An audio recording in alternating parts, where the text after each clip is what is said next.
Bonjour à tous, j'espère que vous avez passé de bonnes vacances. Alors rassurez-vous, moi non plus je n'ai pas envie de reprendre. Néanmoins, l'année de spé est courte et plus vite vous allez vous y remettre et mieux ça sera.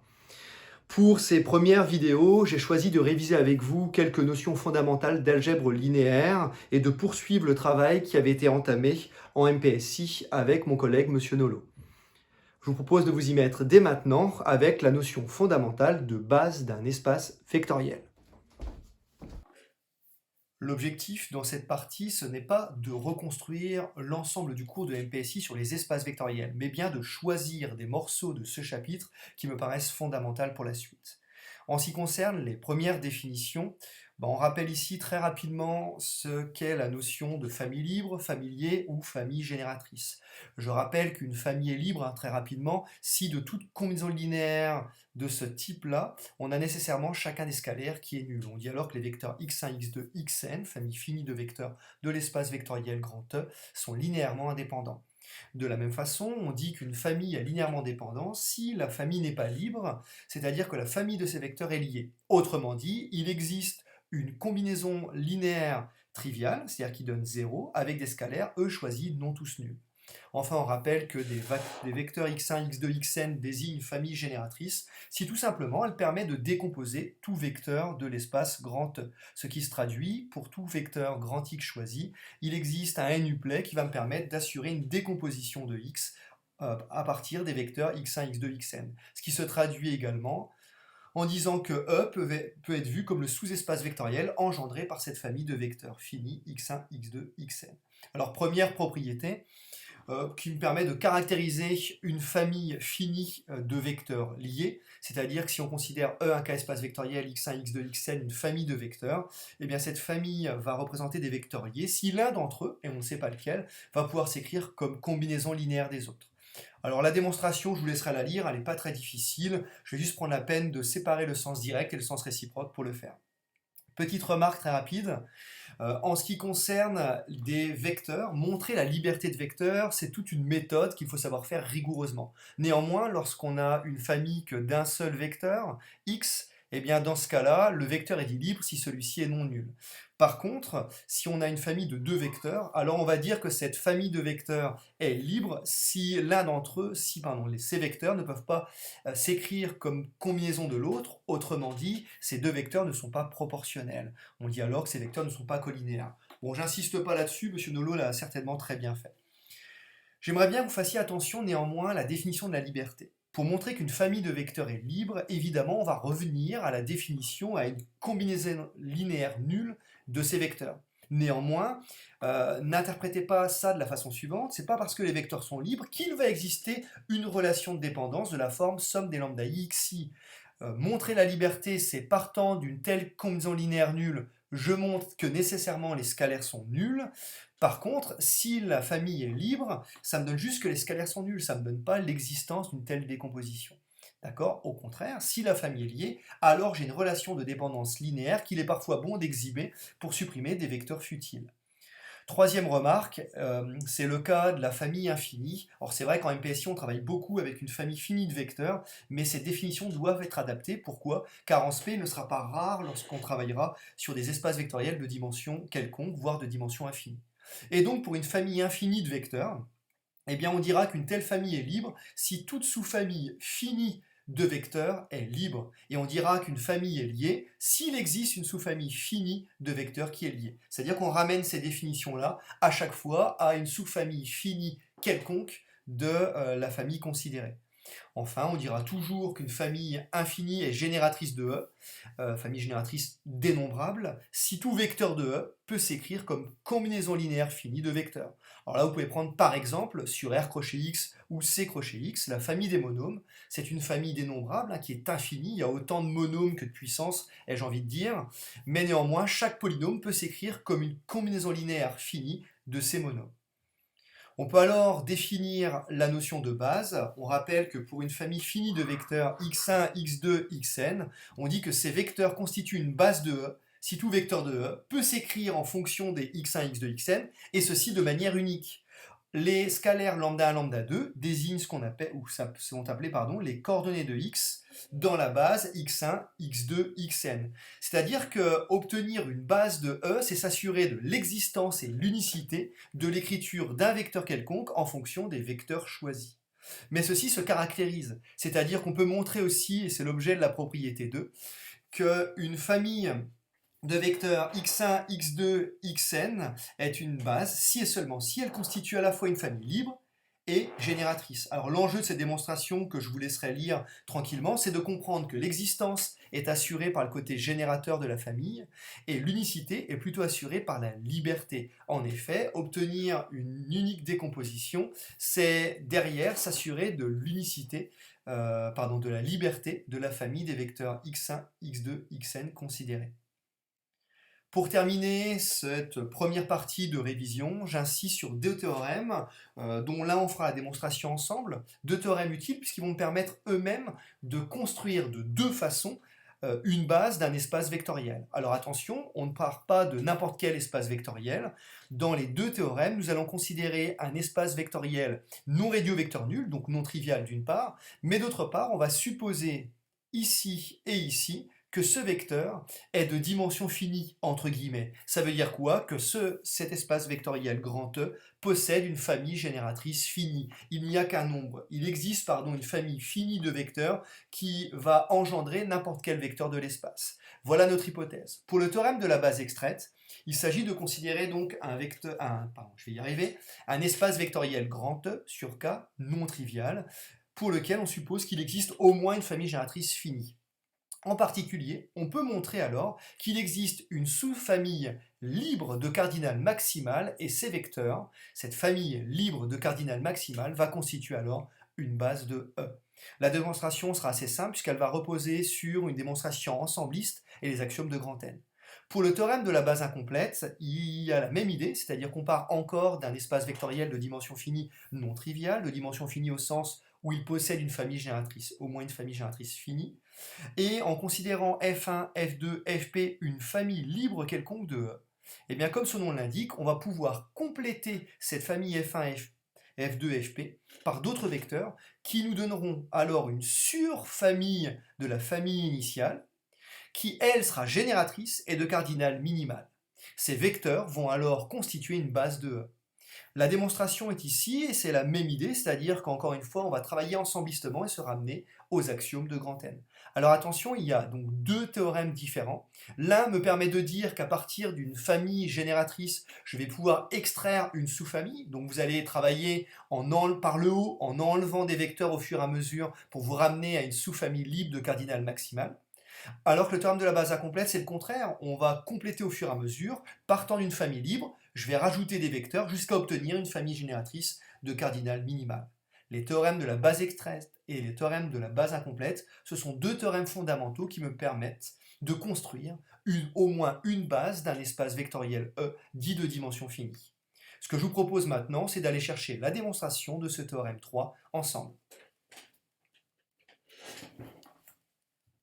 Allons chercher par exemple la démonstration du théorème 3, théorème de la base extraite. Si on se met ici dans les hypothèses du théorème et qu'on considère E un espace vectoriel sur K non trivial, non réduit au vecteur nul, et tel que celui-ci possède une famille de vecteurs E1, En, générateur de E. Il possède au moins une famille génératrice finie. En ce qui concerne grand E, on doit donc montrer qu'il est toujours possible d'extraire une sous-famille libre de cardinal maximal. Alors on va introduire ici, on va noter grand A, l'ensemble des familles grand L, l'ensemble des cardinaux, c'est important de passer aux cardinaux, des cardinaux de grand L où grand L désigne une famille libre extraite de la famille, donc extraite de E1 jusqu'à En. Grand A désigne alors un ensemble de cardinaux. Ça veut dire que grand A est nécessairement une partie de N. De plus, grand A est non vide. Pourquoi? Eh bien, grand E n'étant pas réduit au vecteur nul, ça veut dire qu'il existe au moins un vecteur non nul dans grand E. Autrement dit, la famille E1, E2, En possède nécessairement, par exemple, un vecteur EI0 non nul. Pourquoi? Si toute la famille génératrice était réduite à des vecteurs nuls ici, grand E serait lui-même le singleton 0. Autrement dit, il existe un I0 appartenant à un N, tel que EI0 est différent de 0. Et la famille que je vais noter L indice 0, constituée du seul vecteur EI0, va donc désigner une famille libre extraite de E1, En, et en ce sens, on peut calculer son cardinal qui est égal à 1, grand A va être donc non vide. De plus, si c'est une partie de n non vide, on peut rappeler que toutes les familles libres extraites de 1 en, eh bien, comme on prend des vecteurs extraits d'une famille finie de n vecteurs, eh bien forcément, le cardinal de L pour toute famille finie va être majoré par n, c'est-à-dire que cet ensemble grand A est une partie de n non vide et majoré par grand N. D'après les axiomes de n, des antinaturels, eh bien, on en déduit que grand A possède nécessairement un plus grand élément, possède un élément maximal, donc un plus grand élément, c'est-à-dire une famille libre extraite de 1 en de cardinal maximal. C'est-à-dire qu'on va introduire, par exemple, grand L max, eh bien, la fameuse famille constituée de EI1, EIP, des indices à choisir parmi les entiers 1 à n, qui, elle, va représenter ma famille libre, donc de cardinal maximal, extrait donc de E1, E2 jusqu'à En. Cette famille étant libre, j'aimerais bien montrer alors que cette famille libre de cardinal maximal est aussi une base de grand E. Pour cela, il me reste à montrer que cette famille Lmax reste à montrer que cette famille Lmax est une famille génératrice de E. Alors, deux façons de faire. La première façon, qui serait un peu naïve, c'est de justifier que pour tout vecteur de E, on peut bien l'écrire en fonction des vecteurs de Lmax. Autrement dit, tout vecteur x quelconque de E peut s'écrire comme combinaison linéaire finie des EI1, EI2, EIP. Seulement, on va être un peu plus malin que ça. Comme grand E est lui-même engendré par les vecteurs E1, E2 jusqu'à En, on va montrer tout simplement que ces vecteurs générateurs sont eux-mêmes engendrés par la sous-famille EI1 jusqu'à EIP. Ainsi, si les vecteurs générateurs sont eux-mêmes engendrés par cela, grand E sera engendré par cette famille que j'ai appelée Lmax. Alors allons-y, considérons alors EI avec I fixé parmi les entiers 1 à n, mon objectif étant de justifier que ce i peut s'écrire en fonction des EI1, EIP, ma famille Lmax. Eh bien, premier cas trivial, c'est-à-dire que si i appartient à l'ensemble des indices EI1 jusqu'à EIP, alors nécessairement, eh bien, ce EI va appartenir à la famille Lmax. Deuxième cas, c'est-à-dire que si i n'appartient pas à l'ensemble des indices EI1, EIP, alors on peut considérer, on a la famille suivante, EI1 jusqu'à EIP, auquel je rajoute EI, est alors une famille de P plus un vecteur.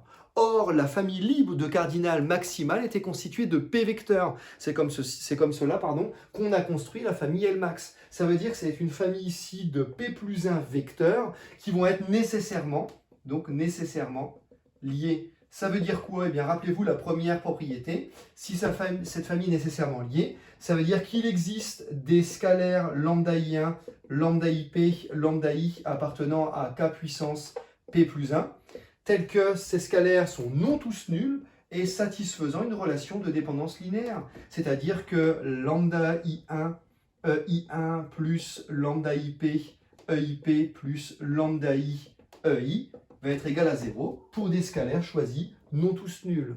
En particulier, on va montrer que nécessairement lambda I est non nul. Si lambda I est non nul, on aura alors EI qui s'exprime en fonction des autres. C'est bien ce que je souhaitais. C'est-à-dire que pour tout vecteur de la famille génératrice initiale EI, j'arrive à l'exprimer en fonction des EI1, EIP.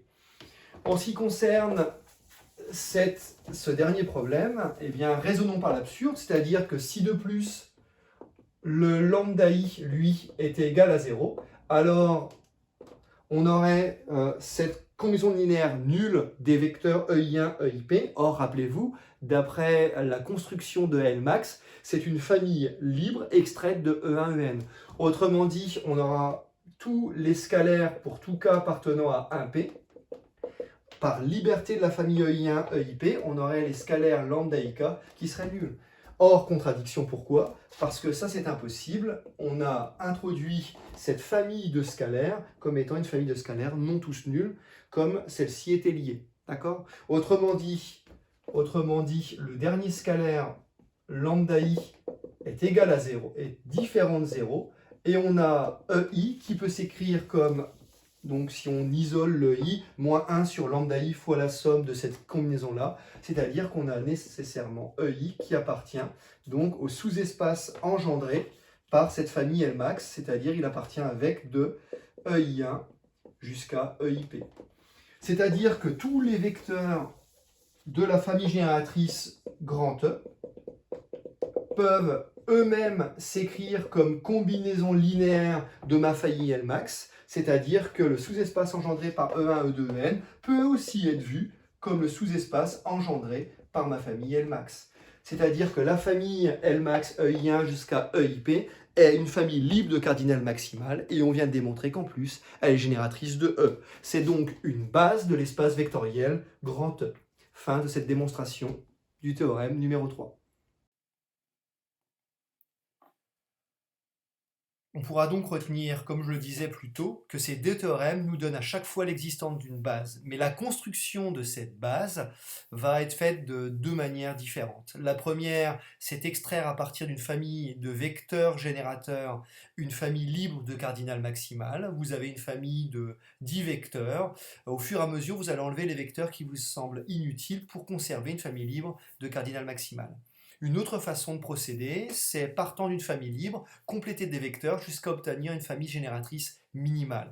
Alors, j'attire votre attention sur ce deuxième point, car il y a beaucoup d'exercices abstraits qui nécessitent de bien maîtriser le théorème de la base incomplète. Celui-ci, la première façon de faire, est souvent réservée aux premiers exos de MPSI. Vous avez déjà une famille génératrice, et l'objectif, c'est de regarder les relations de dépendance linéaire pour extraire la fameuse base cherchée.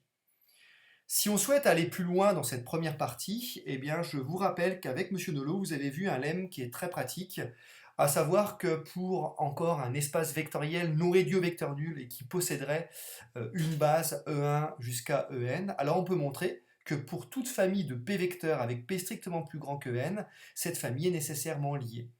Alors la preuve commence déjà par démontrer par récurrence que N plus un vecteur ici sont toujours nécessairement liés lorsque vous avez pour base E1, E2, En, N vecteurs de base. Ça se fait très bien par récurrence, alors c'est vrai que c'est une preuve qui prend du temps en MPSI, j'ai essayé de la refaire ici et je vous demanderai de la regarder au moins une fois pour comprendre ce qui se joue ici. Mais on peut alors montrer que lorsque vous avez plus de N plus 1 vecteurs, votre surfamille sera encore liée, et c'est pour cela que toute famille de P vecteurs avec P plus grand que N sera donc liée. Plus généralement, on arrive ainsi à démontrer que toute base de E va posséder le même nombre de vecteurs. En effet, si vous prenez deux bases B1 et B2 dont le nombre de vecteurs est donné par N1 et N2, dès lors que vous allez avoir N2 plus grand que N1, eh bien la famille de vos N2 vecteurs va nécessairement être liée puisque l'autre est une base et vous allez obtenir une contradiction puisque la famille des N2 vecteurs étant elle-même une base, ces vecteurs doivent être libres.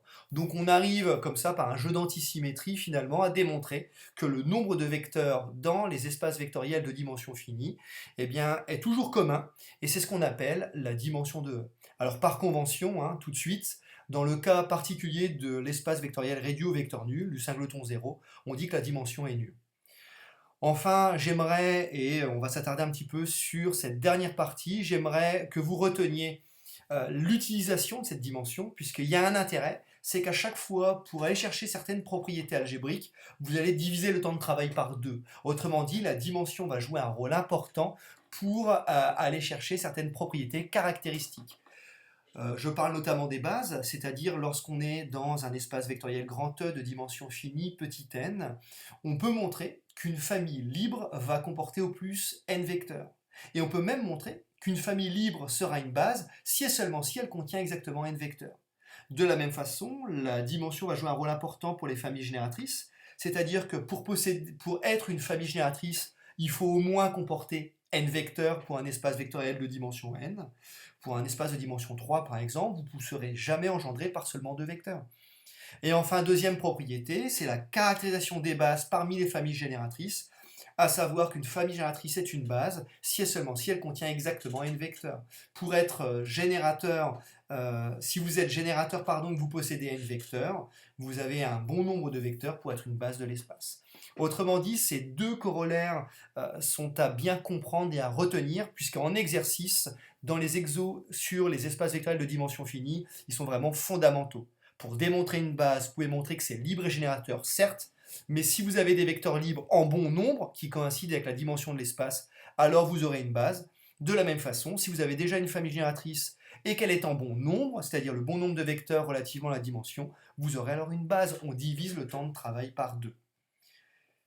Je vous propose de faire ces deux démonstrations ce qui nous permettra finalement de retravailler cette notion de dimension et de mettre un petit peu l'accent sur ces deux corollaires utiles. Je vous propose donc de revenir sur ces deux démonstrations, c'est-à-dire que la démonstration de la propriété 6, qui consiste à caractériser les bases parmi les familles libres. On travaille ici dans E, un K-espace vectoriel de dimension finie sur K, où je note la dimension de E égale à petit n, c'est-à-dire qu'on peut introduire tout simplement une base de l'espace, E1, E2, En, une base de E. Mon objectif, c'est dans un premier temps de montrer qu'une famille libre possède au plus n vecteurs. La dimension joue un rôle important pour le nombre de vecteurs libres dans un espace vectoriel de dimension finie. Donc petit 1, on va considérer ici une famille libre F1, F2, Fp, donc une famille libre de vecteurs de E, donc une famille libre dans E. Et mon objectif, c'est de montrer que P est inférieur ou égal à N. Et bien par l'absurde, tout simplement, ça va très vite, par l'absurde, si vous avez P strictement plus grand que N, ça veut dire que vous avez cette famille de P vecteurs qui va être engendrée par les éléments de la base, puisque cette famille en tant que base est à la fois libre mais aussi génératrice. Vous avez donc une famille de P vecteurs avec P plus grand que N qui est engendrée par une famille de moins de vecteurs, d'après le lemme pratique dont on a évoqué la démonstration juste plus haut. Eh bien, me permet de dire que nécessairement, la famille de ces vecteurs F1, Fp est liée. On obtient immédiatement une contradiction. Bon, c'est immédiat, tout simplement, grâce au lemme pratique. Autrement dit, ainsi, j'en déduis que P est inférieur ou égal à N. La dimension donne un majorant aux cardinaux des familles libres issues de E. Deuxième point, on va encore considérer cette famille donc, de vecteurs F1, Fp, une famille libre quelconque de E, donc une famille libre de E, avec entre parenthèses P inférieur ou égal à N au vu du premier point. Et mon objectif, c'est de montrer que cette famille libre de P vecteurs est une base si et seulement si P est égal à N. Autrement dit, c'est une base s'ils sont en bon nombre. Alors pour démontrer cette caractérisation, on va travailler bêtement par double implication, c'est-à-dire qu'il y a un sens qui est trivial. Si vous supposez que votre famille de vecteurs, je vais encore l'appeler grand L, comme tout à l'heure, si vous supposez que grand L est une famille libre de... Si vous supposez que c'est une base, elle est libre, si vous supposez que c'est une base de E, d'après ce qu'on a dit, toutes les bases possèdent le même nombre de vecteurs de vecteurs libres et générateurs, c'est-à-dire que si L est une base de E, alors le cardinal de L est forcément égal à N, la dimension de l'espace, et c'est-à-dire qu'ici on en déduit que P va être égal à N. Le sens réciproque est celui qui est un peu plus délicat, et vous allez retrouver un mécanisme qu'on a déjà établi tout à l'heure, c'est-à-dire que réciproquement, si je prends donc ma famille libre F1 jusqu'à Fp et que je suppose que P est égal à N, c'est-à-dire qu'on a F1, F2, Fn qui est libre, montrons que cette famille libre en bon nombre est nécessairement une base. Comme cette famille est déjà libre, il suffit de montrer que c'est générateur et on aura alors une base. Donc allons-y, donc on suppose que ces vecteurs sont en bon nombre, c'est-à-dire que P égale N, c'est-à-dire que la famille F1 jusqu'à Fn ici est une base, est une famille libre, excusez-moi, de E. Mon objectif, c'est de montrer que c'est une base. Donc reste à montrer que cette famille F1, Fn est génératrice de E. Alors c'est pas difficile, hein, on peut encore une fois travailler comme tout à l'heure, soit en revenant sur un vecteur quelconque, x, et montrer qu'il est nécessairement engendré par F1, F2, Fn, ou alors en travaillant avec la famille génératrice E1, E2, En de grand E que j'avais introduite initialement. C'est-à-dire que par exemple, si on considère encore une fois un entier i fixé entre 1 et n, alors on peut justifier que F1, Fn jusqu'à EI, elle, va être liée. Pourquoi? Ben vous avez une famille constituée de n plus 1 vecteurs dans un espace vectoriel de dimension n. Nécessairement, elle est liée, confère le point numéro 1. Donc elle est liée, c'est-à-dire qu'il existe, comme tout à l'heure, des scalaires lambda i non tous nuls. Alors attention aux notations, je vais mettre lambda i1, lambda in, jusqu'à lambda i, celui-ci. Donc non tous nuls, des scalaires, tels qu'on ait une relation de dépendance linéaire de la forme lambda f1 plus lambda n fn plus lambda iei qui est égal à 0. Seulement, encore une fois, mon objectif, c'est de montrer que ei s'exprime en fonction des autres. Bon, c'est le même cours ou la même méthode que tout à l'heure, donc vous allez vous en souvenir. C'est-à-dire que si lambda i, lui, était nul, alors par liberté de la famille des f1, fn, pour tout cas, vous auriez les lambda k qui sont nuls. Contradiction, ça c'est impossible avec ce qu'on a introduit ici. Donc c'est impossible. Moralité, le lambda i est non nul. Et encore une fois, le ei, un im vecteur de la base initiale, va être engendré par la famille F1, Fn. Pourquoi je dis ça? C'est que vous pouvez isoler ei en fonction des fi et voir ei comme moins 1 sur lambda i fois la somme des lambda k fk, tout simplement. Donc ei est engendré par les autres.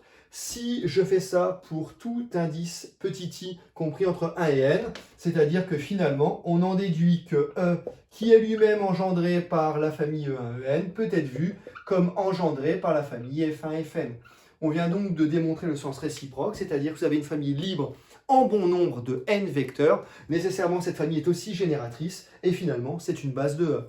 Ceci est pour la démonstration donc du corollaire 6. Et allons chercher la démonstration du corollaire 7. C'est-à-dire que cette fois-ci, on va revenir à la caractérisation des bases pour les familles, parmi les familles génératrices. C'est-à-dire qu'encore une fois, E désigne un espace vectoriel non trivial de dimension finie, et sa dimension est notée petit n ici. Je vais reprendre les mêmes conventions que tout à l'heure, et E1, En, finalement, une base de E. Mon objectif cette fois-ci, c'est de travailler sur les familles génératrices, c'est-à-dire que si je considère, encore une fois, donc considérons par exemple F1 jusqu'à Fp, une famille donc génératrice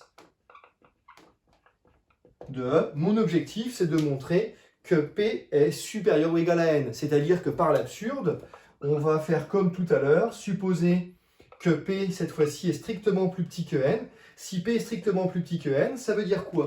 Ça veut dire que vous allez pouvoir mettre en relation cette famille de N vecteurs et cette famille de vecteurs. Seulement, on va revenir sur le lemme pratique. Pourquoi? Parce que ces vecteurs E1 jusqu'à E1 jusqu'à En pourront s'exprimer. Donc ces vecteurs vont pouvoir être exprimés en fonction de la famille F1-Fp, en fonction de F1-Fp, mais avec P strictement plus petit que N. Vous avez donc une famille de vecteurs qui s'exprime en fonction d'un nombre strictement plus petit de vecteurs. D'après le lemme pratique, cette famille est liée. Et donc d'après le lemme pratique, on en déduit cette fois-ci que la famille E1 jusqu'à En est liée. C'est une contradiction. Pourquoi? Ben, en tant que base, ces vecteurs doivent être libres. Autrement dit, P ne saurait être plus petit que N, et ainsi, on en déduit que P est supérieur ou égal à N. Le second point est une caractérisation, une équivalence. On va aussi raisonner par double implication, c'est-à-dire que si je considère, encore une fois, donc considérons F1, Fp, une famille génératrice, donc une famille génératrice de E, donc génératrice de E, avec cette fois-ci P supérieur ou égal à N, d'après le premier point, eh bien mon objectif, c'est de montrer que cette famille génératrice est une base si et seulement si ces vecteurs sont en bon nombre, c'est-à-dire que P est égal à N. Il y a un sens qui est trivial encore une fois. Pourquoi? C'est assez facile. Si les F1, F2, Fp désignent une base de E, comme le cardinal des bases est toujours le même, on va avoir que P est nécessairement égal à N, et donc que P coïncide avec la dimension de E, P égale N. Réciproquement, c'est-à-dire que cette fois-ci, on va supposer que P égale N, c'est-à-dire que ces vecteurs sont en bon nombre. Autrement dit, je le réécris pour vous, que la famille F1, F2 jusqu'à Fp, jusqu'à Fn, puisque P égale N, désigne finalement une famille génératrice de N vecteurs de E. Ce qui me reste à démontrer cette fois-ci, il reste à démontrer que la famille que je vais appeler ici, la famille F1, Fp, vous pouvez l'appeler grand L si vous voulez encore une fois, est libre. Alors comment montrer la liberté d'une famille de vecteurs? Bon, la plupart du temps, soit c'est une sous-famille déjà d'une famille libre, soit on tire la liberté d'autres propriétés, soit on revient à la définition de la liberté. Ça veut dire quoi? On va imposer une combinaison linéaire nulle et montrer qu'on n'a pas d'autre choix que d'avoir des scalaires nuls. C'est-à-dire que si j'introduis lambda 1, lambda p appartenant à k puissance p, c'est-à-dire tel que ici ce p plus 1 uplet lambda k puissance p, tel que ce p uplet me permette d'assurer une écriture sous cette forme-là, eh bien mon objectif c'est de montrer que chacun des scalaires est nul. Alors comment faire? Tout bêtement, si vous supposez ici, si vous supposez que la famille des... donc si par exemple, s'il existe encore une fois I0 appartenant à 1P, tel que lambda I0 est différent de 0, alors je vais pouvoir exprimer ici FI0 en fonction donc des autres, c'est-à-dire les FI pour I appartenant à 1. Alors j'ai mis P, mais je me rappelle ici que la famille, c'est le cas pour P égale N, c'est-à-dire que je vais le renoter ici. C'est important, c'est pour ça que je prends, même si c'est la même chose, c'est important que je le refasse pour vous. Ça veut dire quoi? Ça veut dire qu'ici, FI0 va être engendré, va être vu comme combinaison linéaire des autres, c'est-à-dire un N privé de I0. Et dans ce cas-là, le sous-espace grand E, que je pouvais voir comme ici engendré par la famille F1, Fn, puisque par hypothèse c'est une famille génératrice, je peux voir comme grand E, comme engendré par la sous-famille des Fi pour I parcourant les entiers 1n privés de I0. Ça veut dire quoi? Ça veut dire que votre espace vectoriel de dimension n va être engendré par, ici, une famille de n-1 vecteurs. C'est impossible, contradiction. Autrement dit, les scalaires lambda i sont tous nuls, c'est-à-dire que finalement, pour tout i appartenant à 1n, les scalaires lambda i sont nuls, et la famille de mes vecteurs f1, fn, qui était simplement supposée génératrice, est aussi libre. Si elle est aussi libre, c'est une base de E. Autrement dit, on vient de démontrer le sens réciproque, ce qui achève la démonstration de ce second corollaire, corollaire numéro 7.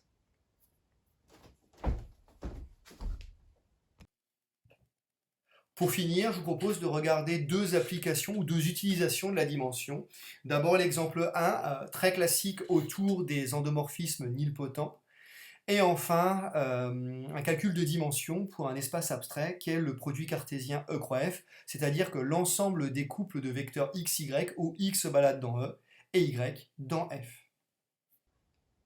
Dans cet exemple 1, on va alors noter n la dimension de l'espace vectoriel grand E fini ici n supérieur ou égal à 1 et introduire f un endomorphisme de E qu'on suppose nilpotent d'indice de nilpotence petit p, c'est-à-dire que p désigne le plus petit entier tel que f puissance p désigne l'endomorphisme nul. Mon objectif ici, c'est de montrer dans un premier temps qu'il existe un vecteur x non nul tel que x f de x jusqu'à f exposant p-1 de x est une famille libre de E.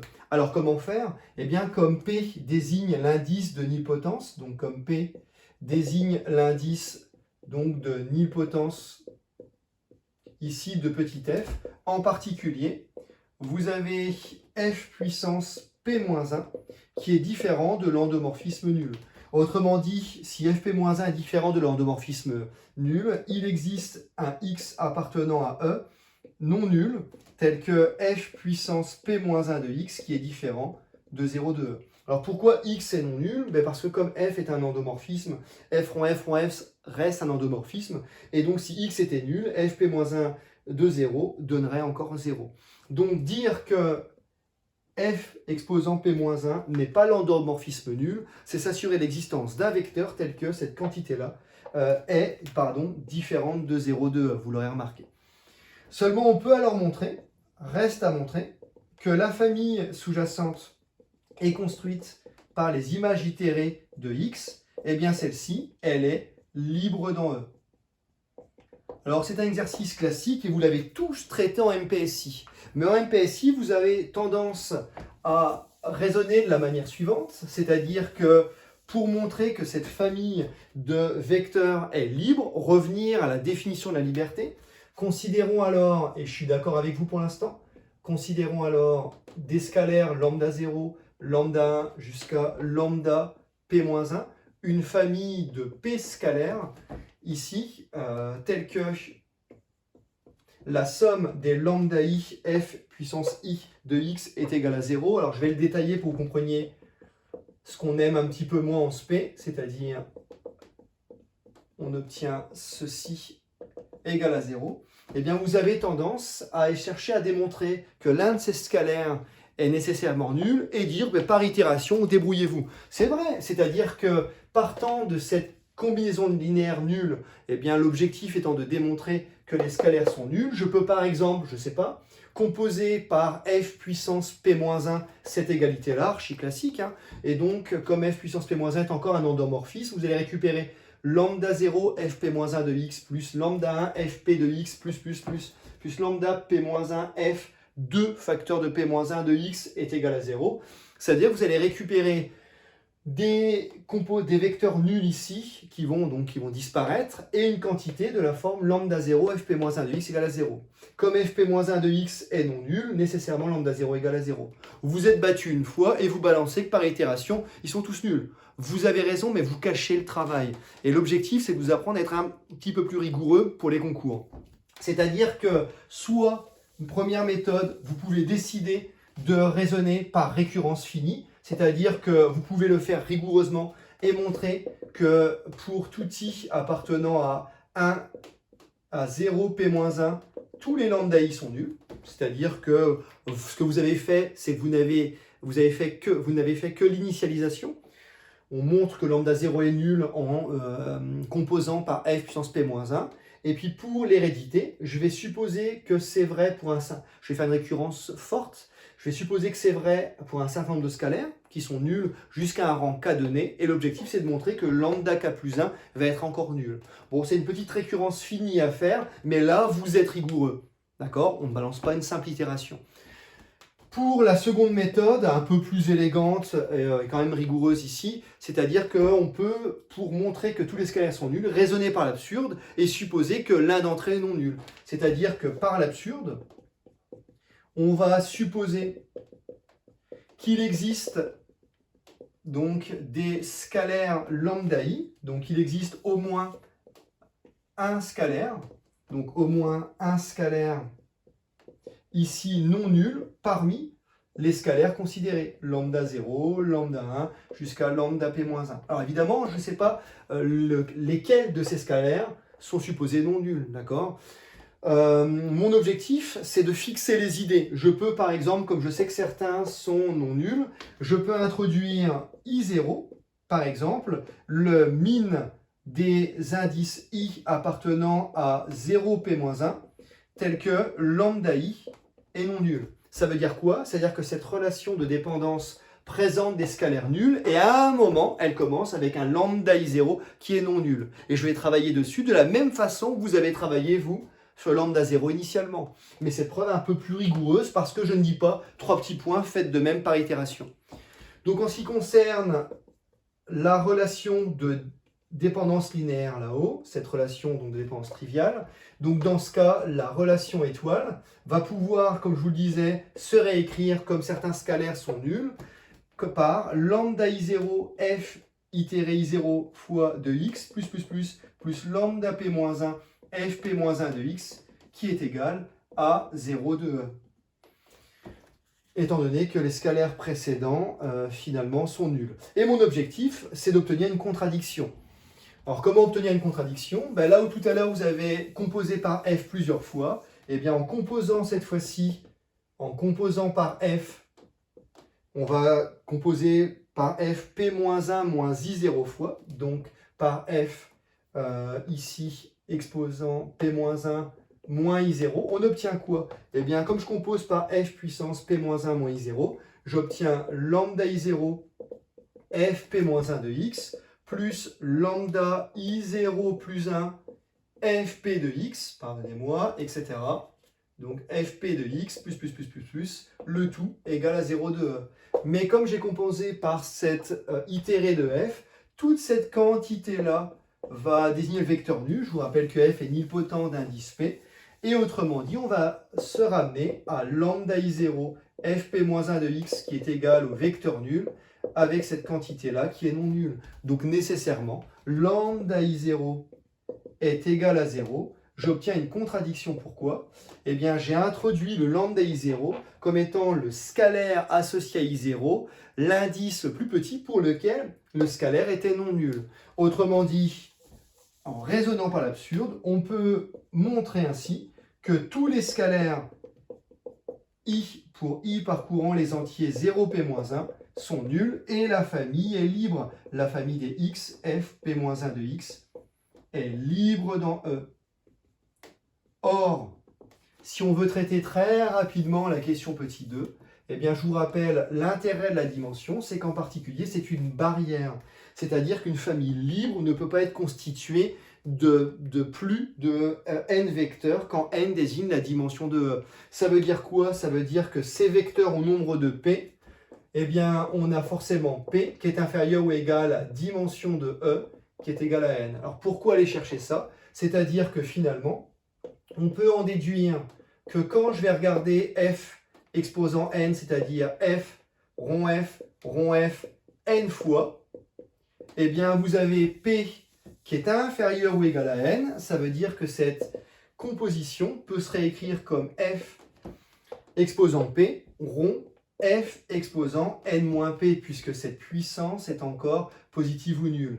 Or, ça, c'est l'endomorphisme nul, c'est-à-dire qu'on récupère l'endomorphisme nul. F exposant n, où n désigne la dimension de E, lorsque vous avez F, un endomorphisme nilpotent d'indice P, est toujours l'endomorphisme nul. Fin de cet exemple 1, archi classique, qu'il faudra savoir faire de différentes façons. Je n'ai rien contre l'itération, mais parfois on attend un petit peu plus de rigueur au concours. On en fera ensemble des méthodes par itération lorsque c'est un peu difficile, lorsque vous êtes à l'oral et vous proposez finalement des formules itératives ou des expressions qui dépendent de n. Mais dans ce genre d'exercice archi classique, je vous invite rapidement à apprendre à le rédiger de manière beaucoup plus rigoureuse. Et pour finir, je vous propose de regarder la démonstration de la propriété 8. Il s'agit ici d'aller chercher la dimension d'un espace vectoriel. Bon, on va simplement exhiber une base de l'espace et compter le nombre de vecteurs. Si on considère le produit cartésien E croix F, avec ici E et F, deux espaces vectoriels de dimension finie, donc E tel que la dimension de E soit égale à n, F tel que la dimension de F soit égale à P, eh bien mon objectif, c'est de travailler sur les couples appartenant à l'espace vectoriel E croix F. Je vous rappelle que X est un vecteur de E et Y est un vecteur de F. Et si j'introduis ici dans E une base E1, E2, En constituée de n vecteurs, c'est-à-dire que si je décide de voir ici E comme engendré par la base des E1, En, et F comme le sous-espace engendré par la base constitué des vecteurs f1 jusqu'à fp, eh bien le couple xy peut être vu comme la somme des xiei pour i allant de 1 à n, virgule y que je décompose de manière unique dans la base des vecteurs f1 fp, comme la somme des yj fj pour j allant de 1 à p. Alors par opération sur les couples, eh bien, je vous rappelle qu'on opère composante par composante sur les n-uplets, c'est-à-dire que je peux écrire ça comme la somme pour i allant de 1 à n des xi, ei, des couples ei 0 de f, plus la somme pour j allant de 1 à p des couples vecteurs nuls, ici f, j, tout simplement. J'ai oublié la composante yj ici. C'est-à-dire que naturellement, pour tout couple donné, je suis engendré et vu comme une combinaison linéaire de ces vecteurs et de ces vecteurs-là, de ces couples en particulier et ceux-là. Autrement dit, on en déduit de cette première décomposition que l'espace vectoriel E croix F peut être vu comme engendré par la famille des vecteurs EI 0 de F et les vecteurs couples 0E FJ, lorsque I parcourt les entiers 1 à n et J parcourt les entiers 1P. Autrement dit, ces vecteurs sont générateurs. Si je veux montrer que c'est une base pour déterminer la dimension et le nombre de vecteurs associés, eh bien il me reste à montrer que cette famille génératrice est aussi libre. Donc reste à montrer que cette famille est libre, reste à montrer que cette famille est libre. Pour cela, je vais revenir à une relation de dépendance triviale, c'est-à-dire une combinaison linéaire nulle de ces vecteurs. On peut par exemple introduire des scalaires lambda 1, lambda n qui vont être associés à ces vecteurs-là, mais également des scalaires mu1 jusqu'à mu-p qui finalement vont être associés à ces vecteurs-là, donc appartenant à k exposant n plus p, tel que on obtienne ici, c'est mon n plus p, uplet, tel que on ait une décomposition somme des lambda i ei 0f pour i allant de 1 à n plus la somme des mu-j 0e fj qui est égale au 0, au vecteur nul de l'espace ambiant. L'espace ambiant des couples pour j allant de 1 à p. Seulement par opération sur les couples, vous allez pouvoir regrouper composante par composante et obtenir que la somme des lambda i ei pour i allant de 1 à n et la somme des mu-j fj est égale au couple nul, voilà, pour j allant de 1 à p. Seulement le 0 de croix f, c'est bien le couple constitué des vecteurs 0 de e et 0 de f. C'est-à-dire que par unicité de l'écriture, c'est-à-dire que vous allez avoir ici 0 de e qui est nécessairement ici, qui me permet d'obtenir la somme des lambda i, et également la somme des mu-j fj qui est égale à 0 de f pour j allant de 1 à p et pour i allant de 1 à n. Seulement la famille des ei et la famille des fj étant des bases respectivement de l'espace grand E et grand F, on récupère que nécessairement pour tout i, les lambda i sont nuls et pour tout j, les mu-j sont nuls. Partant de cette combinaison linéaire nulle de mes vecteurs, les scalaires sont nuls, on en déduit que cette famille qui était génératrice est aussi libre. Ça me permet d'avoir une base finalement de l'espace E croix F, c'est-à-dire qu'une base triviale est constituée des EI 0 de E, et donc c'est la famille pour i appartenant à 1 à n, et la famille des vecteurs, donc on a dit, là c'était 0f, 0e fj, pour j appartenant à 1p. Puisque c'est une base, pour obtenir la dimension de l'espace, il suffit de compter le nombre de vecteurs associés, c'est-à-dire qu'ainsi, la dimension du produit cartésien, c'est simplement la dimension, le cardinal pardon de ces vecteurs, c'est-à-dire la dimension de E, n, plus la dimension de f, p. Ce qui achève la démonstration de cette dernière proposition. Alors évidemment, je n'ai pas l'intention de devenir influenceur et de multiplier les vidéos en ligne. Néanmoins, j'espère que cette première séance vous sera utile et vous permet tout doucement d'appréhender quels étaient les fondamentaux de l'algèbre linéaire de MPSI. À très bientôt pour une prochaine vidéo.